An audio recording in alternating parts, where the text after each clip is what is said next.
une sacrée bombe. C'est vrai, j'ai de grands yeux bleus, ils sont de le bon nombre. Un sourire bien blanc et bien brillant. On me dit même souvent qu'il est pétillant. Une chevelure bouclée et un peu blonde. Un corps assez musclé, des formes pas trop rondes. Tous les standards pour être une star sont rassemblés. Mais semblerait que malgré tout ça combiné, ma chance d'être une turbine est tombée à l'eau. Ben ouais, car il manque quelque chose à l'osmose de ce tableau. Ça devrait se trouver entre la tête et les pieds, plutôt vers le haut. Je ne cherchais pas votre pitié, j'ai bien des points positifs à mon actif, je le sais, je viens de les lister. Mais pour remplir un soutif, j'ai encore de la marge. Pour moi, même les bonnets A sont trop larges. Mais je vous assure, j'aurais pu être un vrai canon. Mes petits marrons sont marrants, c'est même mignon. Mais si mon tronc avait été doté de 2 gros citrons, j'aurais pu être une vraie bebon. J'aurais pu faire rêver des gamines. Seulement voilà, j'ai pas la poitrine de Nabila. Ça va, y a pire. Ils sont pas si petits. Je vous vois les mater avec insistance. Mais ce soir, j'ai fait appel à un peu d'assistance. Le push-up, ce truc a révolutionné mon adolescence. Hein. Non, parce que quand t'as des petits seins et qu'en plus tu fais 1m20, t'oublies vite d'être une diva. Hein. Alors j'ai dû trouver des subterfuges, des solutions, des trucs qui grugent pour pas prendre trop de sanctions devant des juges en pleine ascension.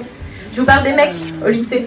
Tu sais, ceux qui ont 3 poils au menton mais qui se permettent de classer les nanas en fonction de leurs tétons. À cette époque, je buvais que la mousse de la bière parce qu'un autre prépubère m'avait certifié que ça les ferait pousser mes nénés. Voilà où on en est. À cette époque, j'aurais bien eu besoin de votre pitié, ou qu'au moins vous me disiez que la mousse de bière ne marche guère. Ça m'aurait permis d'éviter des troubles digestifs. Et puis ça l'a jamais rempli, mon soutif. Mais aujourd'hui, j'ai une autre approche. Je les aime plutôt bien, mes petites loches.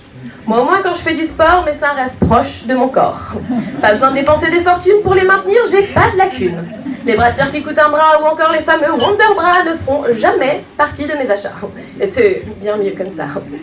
Et puis, quand je danse, mes seins à moi jamais ne se balancent. De droite, à gauche, de bas, en haut, avec des petites loches, pas de mal de dos. Et puis aussi quand je vois mes copines qui ont une grosse poitrine qui déborde à la plage et qui tombe avec l'âge, je me dis, il y a que des avantages d'avoir une petite cage thoracique et pas finir comme le parc jurassique. Alors faites comme moi, mesdames, oubliez les réclames d'état et les mannequins en vitrine, portez haut votre poitrine. Arrêtez de complexer sur des bonnets plus que c'est. Vous êtes toutes des canons, même avec des petits marrons.